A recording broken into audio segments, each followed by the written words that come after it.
اعوذ باللہ من الشیطان الرجیم بسم اللہ الرحمن الرحیم افامن الذین مکروا السیئات ان یخسف اللہ بهم الارض او یأتیہم العذاب من حیث لا یشعرون او یأخذہم فی تقلبہم فما هم بمعجزین او یأخذہم علی تخوف فإن ربکم لرؤوف رحیم۔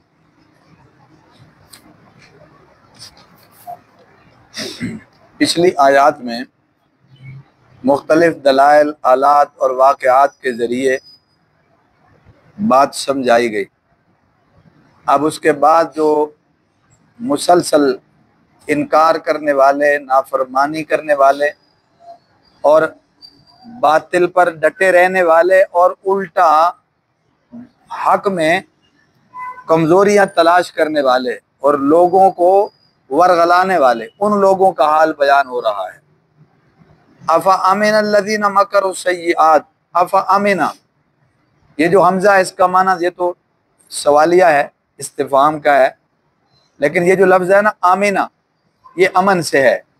امن کا معنی بے خوف ہو جانا، خوف نہ رہنا، نڈر ہونا، بے خوف ہونا۔ سمجھ آ رہی بات جی؟ تو ترجمہ کیا بنے گا؟ افامن الذین، تو کیا بے خوف ہو گئے ہیں وہ لوگ، نڈر ہو گئے ہیں وہ لوگ، مکروا السیئات، مکرو ویسے قرآنی زبان میں مکرو کا معنی ہوتا ہے خفیہ تدبیر اور خفیہ چال چلنا۔ یہ اچھی بھی ہو سکتی ہے اور بری بھی ہو سکتی ہے۔ یہ ترجمہ اس لیے کرتے ہیں کہ یہ لفظ اللہ کی ذات کے لیے بھی استعمال ہوا ہے، مکرو مکر اللہ، انہوں نے مکر کیا، اللہ نے بھی مکر کیا۔ ان کا مکر برا ہے کہ انہوں نے دین کے خلاف کیا، اور اللہ کی خفیہ چال صحیح ہے کہ اللہ نے مجرموں کے خلاف کیا۔ یعنی خفیہ چال کا مطلب ہے کہ مجرم کو پتہ ہی نہیں چلا اور پکڑا گیا، تو اس بنیاد پر یہ لفظ بولا جاتا ہے، خفیہ چال پر، خفیہ تدبیر پر، اور یہ اچھی بھی ہو سکتی ہے اور بری بھی ہو سکتی ہے۔ تو اس لیے یہاں ترجمہ بنے گا سیئات کا لفظ ساتھ لائے ہیں، جس سے مفہوم واضح ہو جائے گا کہ کیا بے خوف ہو گئے ہیں، نڈر ہو گئے ہیں وہ لوگ، مکر السیئات، جو برے فریب کرتے ہیں، بری چالیں چلتے ہیں، جو برے فریب کرتے ہیں، ان یکشف اللہ بہم الارض، اس بات سے کہ دنسا دے اللہ ان کو زمین میں، خسف دنسانا، اس بات سے کہ دنسا دے ان کو اللہ زمین میں۔ کیا بے خوف ہو گئے ہیں وہ لوگ، امن والے ہو گئے ہیں، نڈر ہو گئے ہیں وہ لوگ جو برے فریب کرتے ہیں، بری چالیں چلتے ہیں، اس بات سے کہ دنسا دے اللہ ان کو زمین میں، او یاتیہم العذاب، یا آ جائے ان پر عذاب، من حیث لا یشعرون، جہاں سے وہ شعور بھی، یعنی اس کا مفہومی ترجمہ مفتی شفیع صاحب رحمۃ اللہ علیہ نے یہ لکھا کہ یا آ جائے ان پر عذاب جہاں سے انہیں پتہ بھی نہ ہو، جہاں سے انہیں پتہ بھی نہ ہو، شعور بھی نہ ہو، او یاخذہم فی تقلبہم، یا اللہ پکڑ لے ان کو فی تقلبہم، چلتا پھرتا، یا پکڑ لے اللہ ان کو چلتا پھرتا، فما ہم بمعجزین، بس نہیں ہے وہ عاجز کرنے والے۔ کیا مطلب؟ وہ اس کو روک نہیں سکیں گے۔ جو اللہ کا فیصلہ ہو جائے کسی طرح پکڑنے کا، تو کوئی اللہ کو عاجز کرنے والا نہیں ہے کہ اللہ جو ہے نا وہ پکڑنا چاہتا ہے اور رکاوٹ پیدا ہو گئی ہے۔ یہ کوئی فورسز کے آپریشن کی طرح نہیں ہے کہ انتظار کریں گے کہ کب دشمن جو ہے نا وہ گرفت میں آئے اور پکڑ لیا جائے۔ یہ معاملہ نہیں، یہ اللہ کا نظام ہے، وہ پکڑنے پہ آئے تو پھر اسے کوئی عاجز کرنے والا نہیں ہے۔ او یاخذہم علی تخوف، یا وہ اللہ پکڑ لے ان کو علی تخوف، ڈرا کر، علی تخوف، ڈرا کر۔ یہاں تخوف کا معنی ڈرا کر یہ ہے کہ ایک طبقے کو یا ایک آدمی کو یا ایک گروہ کو اللہ پکڑے اور دوسروں کو ڈرائے جو دیکھ رہے ہیں، پھر ان کو پکڑے اور تیسروں کو ڈرائے، تو یوں گویا ڈرا کے بھی پکڑا جاتا ہے۔ سمجھ آ رہی بات جی؟ تو یا پکڑ لے ان کو اللہ ڈرا کر، فَإِنَّ رَبَّكُمْ، بلکہ اس کا جو ترجمہ علماء نے کیا وہ یہ ہے، یا پکڑ لے ان کو ڈرا ڈرا کر، ڈرا ڈرا کر۔ ظاہر ہے ایک کو پکڑا جائے گا تو دوسرے ڈریں گے، دیکھیں گے، پھر دوسرے کو پکڑا جائے گا تو تیسرے ڈریں گے، تو ڈرا ڈرا کر۔ فَإِنَّ رَبَّكُمْ لَرَؤُوفٌ الرَّحِيمٌ، بے شک تمہارا رب لرؤوف، نرم ہے، رحیم، مہربان ہے، بے شک تمہارا رب کیا ہے؟ نرم ہے، مہربان ہے۔ آ جائے گی سمجھ میں بات جی؟ ایک دفعہ مفہوم پھر ذہن نشین کر لیں کہ اللہ فرما رہے ہیں کہ کیا وہ لوگ جو برے فریب کرتے ہیں وہ بے خوف ہو گئے ہیں، وہ نڈر ہو گئے ہیں اس بات سے کہ اللہ ان کو زمین میں دھنسا دے؟ یعنی کیا ان کو اب مطمئن ہو گئے ہیں، تسلی ہو گئی ہے کہ ہمیں ایسا کوئی عذاب نہیں آئے گا یا ہم پکڑے نہیں جائیں گے؟ وہ مطمئن ہو گئے ہیں اس بات سے کہ اب اللہ ہمیں نہیں دھنسائے گا؟ نہیں، ڈھیل ملنے کا مطلب یہ نہیں ہے کہ تمہیں سزا نہیں مل سکتی، ڈرو کہ کہیں تم پہلی قوموں کی طرح زمین میں دھنسا نہ دیے جاؤ۔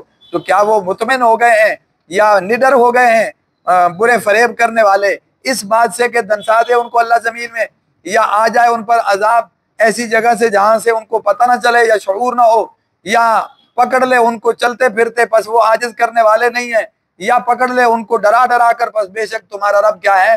نرم ہے، مہربان ہے۔ جی ہاں، بعض دفعہ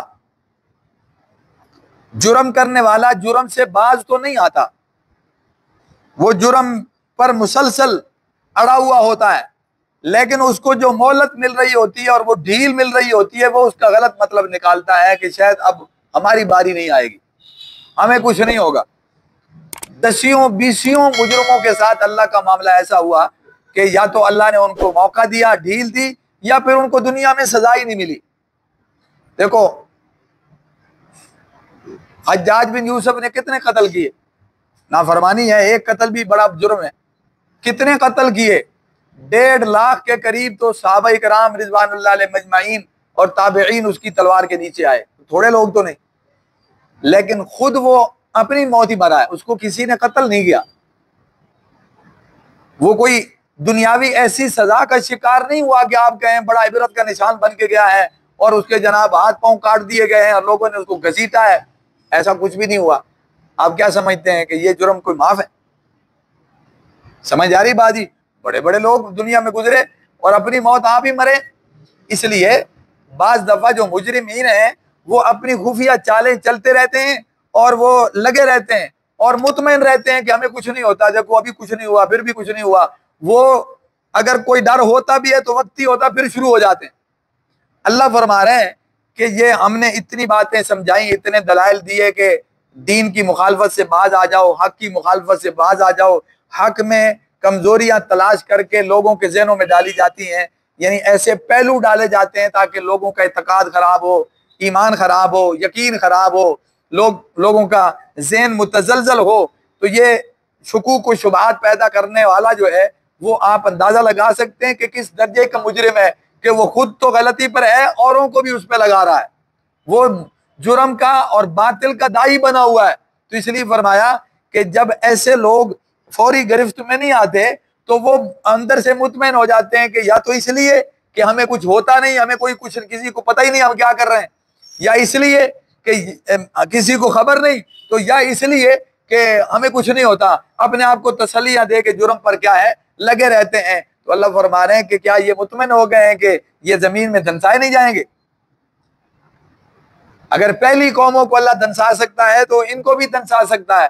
نبی کریم صلی اللہ علیہ وسلم کی جو دعا ہے امت کے لیے، اس کا تو یہ مطلب ہے کہ ساری قوم ملیا میٹ نہیں ہوگی، اس کا صفایا نہیں ہوگا، ورنہ یہ تو کوئی مطلب نہیں ہے کہ پہلی قوموں کو جو عذاب آئے ان شکلوں کے عذاب اس امت کو نہیں ملیں گے۔ واضح حدیثیں موجود ہیں، نبی کریم صلی اللہ علیہ وسلم نے فرمایا لوگ دھنسائے بھی جائیں گے، آپ نے فرمایا لوگوں کی شکلیں بندر خنزیر کی بھی بنے گی، اور جو پہلی قوموں کو عذاب آئے ویسے عذاب ان کو بھی ملیں گے، اندر سے بھی بھوٹ ہوگی، اوپر سے بھی لوگ غالب آئیں گے، زمین کے نیچے سے بھی عذاب، اوپر سے بھی عذاب، غرض یہ کہ مختلف قسم کے عذابوں کی شکلیں جہاں بھی ہوں گی۔ کہیں نہیں فرمایا کہ ان شکلوں کے عذاب آئیں گے نہیں، ہاں یہ فرمایا کہ ایسا کوئی عذاب نہیں آئے گا کہ پوری امت صفایا ہستی سے مٹ جائے، جیسے پہلی قوموں کا صفایا کر دیا گیا ایسے اس امت کا صفایا ہو جائے، ایسا نہیں ہوگا۔ ہاں ایسا ہو سکتا ہے ایک علاقے کے لوگ گرفت میں آ جائیں، ایک بستی کے لوگ گرفت میں آ جائیں، ایک شہر کے لوگ گرفت میں آ جائیں۔ اب ہم تو ملکوں ملک بیٹھے ہوئے ہیں نا، یہ فلانا ملک ہے، یہ فلانا، میرے اللہ کے لیے تو یہ ساری زمین ہے، اور میرے اللہ کے لیے تو یہ جو دور گزر رہا ہے وہ محمد عربی صلی اللہ علیہ وسلم کی امت کا دور گزر رہا ہے، آپ کی نبوت چل رہی ہے اور سارے آپ کی امت ہیں، چاہے امت اجابت ہو یا دعوت ہو، ماننے والے ہوں یا انکار کرنے والے ہوں، تو دور تو آپ کا ہے اور امتی بھی آپ کے کہلاتے ہیں, نہیں مانیں گے تو پھر سزا بھی بھگتیں گے, یہ تو کہیں گارنٹی نہیں ہے. اس لیے فرمایا کہ یہ جو جرم پر ابھی بھی اڑے ہوئے ہیں اور خفیہ چالیں چلتے رہتے ہیں, ڈرو اللہ سے, سب اللہ کو معلوم ہے. تو تمہارے ساتھ بھی کوئی معاملہ ہو سکتا ہے جو پہلی قوموں کے ساتھ ہوا ہے, اور ایسی جگہ سے عذاب آ جائے جہاں سے تمہیں شعور بھی نہ ہو. سمجھ آ رہی بات؟ چلتا پھرتا آدمی گرفت میں آ جائے. دیکھیں انسانی ذہن ہے نا, یہ سمجھتا ہے کہ پانی میں آدمی ڈوب جاتا ہے اور کسی طریقے سے کنارے پہ لگ جائے تو پھر بری ہے. جیسے قرآن کہتا ہے کہ مشرکین ایسے کرتے تھے کہ وہ کشتی بھور میں پھنس جاتی تھی تو دعو اللہ مخلصین له الدین, خالص اللہ کو پکارتے تھے کہ یا اللہ تو ہی ہے, ہمارے بت بھی کام نہیں کر رہے تو تو ہمیں بچا دے. جب وہ بچ جاتے, کنارے پہ لگ جاتے, تو پھر شرک کرنے لگ جاتے. تو اس کا کیا مطلب ہے؟ وہ اللہ کو عاجز سمجھتے ہیں کہ عذاب صرف پانی میں آ سکتا ہے, خشکی پہ نہیں آ سکتا. گرفت صرف پانی میں ہو سکتی ہے, خشکی پہ نہیں ہو سکتی. اللہ وہاں پکڑ سکتا ہے, یہاں نہیں پکڑ سکتا. اس پر علماء نے لکھا ہے کہ پانی سے بھی زیادہ ہلاکت کی شکلیں خشکی پر ہیں. اور وہ کیا سمجھتے ہیں کہ ہم پانی سے نکل آئے, اب کچھ نہیں ہوتا. اور پانی میں تو ایک سونامی ہے, پانی میں تو ایک طغیانی ہے, لہریں ہیں, ان کی نظر ہوتا ہے. اور خشکی پہ زمین پھٹ جائے, زمین میں دھنس جائے, اوپر سے پتھر برس پڑے, بارش آ جائے, طوفان آ جائے, تیز ہوائیں چل پڑے, بجلی کا گر پڑنا, کیا یہ سزائیں نہیں ہیں؟ دنیا میں ایسا ہوا نہیں. اور آج کے دور میں اگر جھانکیں تو آپ شہر میں کھڑے ہیں تو یہ بلند و بانگ بلڈنگ ہے, یہ خود ایک موت ہے. کسی پہ کوئی روڑا آ پڑے, پتھر آ پڑے, دیوار آ پڑے تو کیا سمجھتے ہیں کہ بچ جائے گا؟ پھر اسی طرح یہ بجلی کی تاریں چل رہی ہیں تو آپ سمجھتے ہیں موت تو سروں پہ رقص کر رہی ہے. کہیں کسی جگہ پہ, میں ایک دعوے سے بات کرتا ہوں, آپ کسی جگہ پہ کھڑے ہو کے تصور کریں کہ ہاں مجھے میں پکڑا نہیں جا سکتا. کسی جگہ پہ, زمین کے کسی خطے پہ کھڑے ہو کے سوچیں, کیا پہاڑوں میں بچ جاتا ہے؟ پہاڑ جب لڑکتے ہیں تو پھر بچتا کچھ نہیں ہے. برف کے گولے گرتے ہیں تو بچتا کچھ نہیں ہے. کوئی مٹی کا ٹیلا سرک پڑے تو بچتا کچھ نہیں ہے. سمجھ آ رہی بات جی؟ اور آپ جہاں بھی کھڑے ہیں, آپ کے سامنے مثالیں, تصویریں موجود ہیں. زمین اتنی بڑی دراڑیں پڑ گئی ہیں, پوری بستیاں زمین میں چلی گئی ہیں, پورے علاقے, پوری گاڑیاں زمین میں چلی گئی. ایک انسان کیا چیز ہے؟ آپ جہاں بھی کھڑے ہو کے سوچے تھوڑی دیر کے لیے تو آپ کو یقین ہوگا کہ یہاں جس زمین کے حصے پہ میں کھڑا ہوں, سینکڑوں ہلاکت کی چیزیں اب بھی میرے ارد گرد کیا ہے, موجود ہیں. تو اس لیے اللہ کے لیے پکڑنا کوئی مشکل نہیں ہے. اپنے آپ کو بے خوف مت سمجھے. آدمی ایک ہلاکت سے تو بچتا ہے مگر دوسری کے قریب ہوتا ہے, اس سے بچتا ہے تیسرے کے قریب ہوتا ہے. میں نے ایک ویڈیو میری نظر سے گزری. ایک تالاب ہوتا ہے, بہت بڑا قدرتی تالاب جنگل میں, تو مگرمچھ اور ہرن آپس میں الجھے ہوتے ہیں. مگرمچھ نے پکڑا ہوتا ہے ٹانگ سے ہرن کو, ہرن بیچارہ چھڑا رہا ہوتا ہے, اور وہ جو ایک چھپڑ نما تالاب بنا ہوتا ہے قدرتی, تو بہت بڑا نہیں ہوتا لیکن اتنا گہرا ہوتا ہے کہ اس کے کنارے پر درخت لگے ہوتے ہیں, سبزہ ہوتا ہے, اور مقصد ہے زمین جو ہے نا وہ ہموار ہوتی ہے, تو کافی اونچا جا کے اس کا کنارہ آتا ہے. اس کنارے پہ درخت ہیں, جھنڈ بنا ہوا ہے, اس جھنڈ میں چیتا بیٹھا ہوا ہے, اور یہ کشتی لڑتے ہیں. یہ کھچاتی ہے, کھچاتے اس کا منہ ڈھیلا ہوتا ہے اور یہ بھاگ پڑتی ہے, حالانکہ زخمی ہوتی ہے لیکن دوڑ لگاتی ہے. جیسے ہی اس تالاب سے باہر نکلتی ہے ادھر سے وہ آتا اور پکڑ لیتا. ایک مشکل سے آدمی نکلتا ہے, دوسری کے قریب ہوتا ہے. اللہ سے مدد نہ مانگے اور اللہ کرم نہ کرے تو یہ دعویٰ نہیں کر سکتا کہ اب مجھے کچھ نہیں ہوگا. اللہ کی قدرت کی مثال ایسے ہے جیسے کسی نے زمین کا قرض دینا ہو تو بھاگ سکتا ہے کہیں؟ جہاں بھی جائے گا زمین ہے, جہاں بھی کھڑا ہوگا زمین ہے. اگر کسی نے زمین کا ادھار دینا ہو تو جہاں بھی بھاگے گا زمین ہے, زمین سے تو کہیں نہیں جا سکتا. تو اللہ کی قدرت تو اس سے بھی کہیں وسیع ہے جناب. وہ تو سب جہانوں کا رب ہے, اس کی تو ہر جگہ پہ بادشاہی ہے. کیا فرش اور کیا عرش اور کیا زمین اور کیا آسمان, کیا خلا, کیا پہاڑ, کیا جنگل, ہر جگہ پر اس کی کیا حکومت ہے.